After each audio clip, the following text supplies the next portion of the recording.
يلا نجرب مع بعض شوية درجات جديدة من Color Bloom Liquid Blush من She Glam، وكمان نديها rate out of 10. أول درجة هي Petal Talk. 1 2 واو، أديها 7/10. تاني درجة اسمها On Point.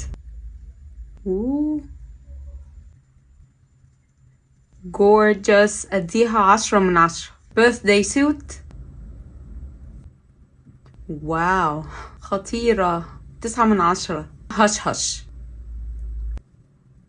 حلوة قوي، لو بشرتك فاتحة اديها 7/10. يلا على الداركر شيدز، والدرجة دي اسمها Night Drive. 1 dot. واو I love it. Gorgeous. 9.5. تحفة. Last but not least Swipe Right. 2 dots. تحفة. أحلى حاجة فيهم إن دمجهم سهل جدا. اديها 10/10، وكمان هحط على مناخيري منها وشوية على دقني. بليز قولولي في الكومنتس ايه اكتر درجة عجبتكم، ايه الدرجة اللي انتوا نفسكم تجربوها، تفتكروا ايه اكتر درجة عجبتني.